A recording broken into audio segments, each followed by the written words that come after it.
Good evening, Alan Schultze, Deputy Operations Trainee with your evening update for the Pack Trail fire. First off, we'll start around the horn, branch 5 out here on the west. Continue to prep structures and work out into the Gravant River drainage. Moving around into Division Lima, we saw a little bit of growth here in this area, but very minimal, still backing into the wind. We had a good southwest wind today. And then moving up and around into Division Lima and Bravo, still monitoring that area. Nothing to report that's a threat. Moving down into Division Delta, crews reported that there wasn't much movement today. They were sheltered by that wind coming off of the ridgetop, and we're able to continue to hold and also improve lines in the area to be prepared if in case it does push down to protect the Highway 26 corridor. Things are looking pretty good there.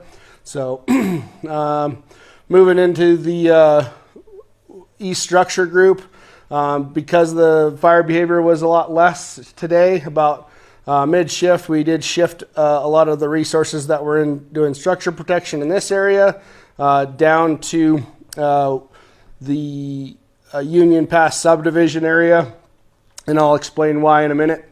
Moving down into Division India, minimal fire activity here in Trout Creek. Crews are able to hold and continue to improve the line in that area.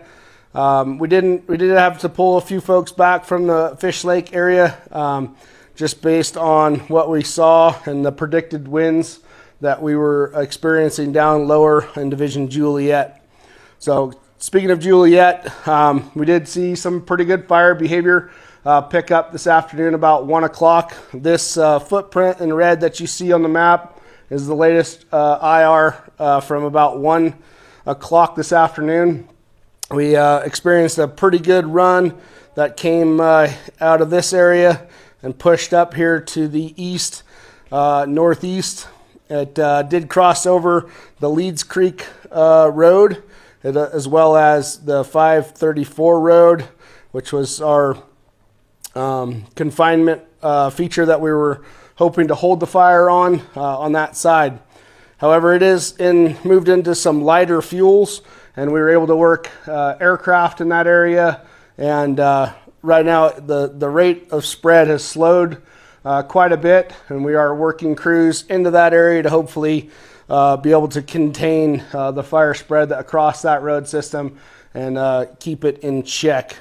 But definitely made a pretty good 2-mile run, approximately 2 miles to that northeast, and that was during that fire activity is what triggered us to move some of those resources around into that Union Pass subdivision and start doing some more improvements in that area. And so they would have forces there in case this were to get through the meadow and back into some timber where it would have had heavier fuels and more of a chance to make a hard push towards that community.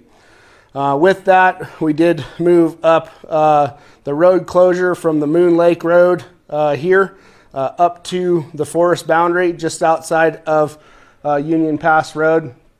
And so just basically for firefighter safety and public safety to make sure that folks were out of the way in time and didn't get caught out there if the fire were to have kept burning this afternoon and throughout the evening. So we are working night shift resources tonight. You should see a presence both in the subdivision as well as up here in Division Delta holding this in check, and then as well as coming in here to try and work this edge where it's safe to do so and with outside of the snag threats. Also, just an update in Division Juliet along this Union Pass Road to the south side of the incident. We had resources in there today. Cowboy Camp still remains safe. There is a little bit of unburned fuel that's still working its way up to the structure, but with crews in there and sprinkler systems running, we're feeling pretty confident about that structure surviving, as well as the Strawberry Warming Hut. Fire did get in fairly close to that today, but we did have crews in there to protect that, and we'll continue to watch that throughout the night. Moving over into Division Kilo, we saw a little bit of movement. It finally kind of slopped over this burnt ridge that we've been calling. I believe it's labeled burnt ridge, and it started to back into the drainage here a little bit to the west.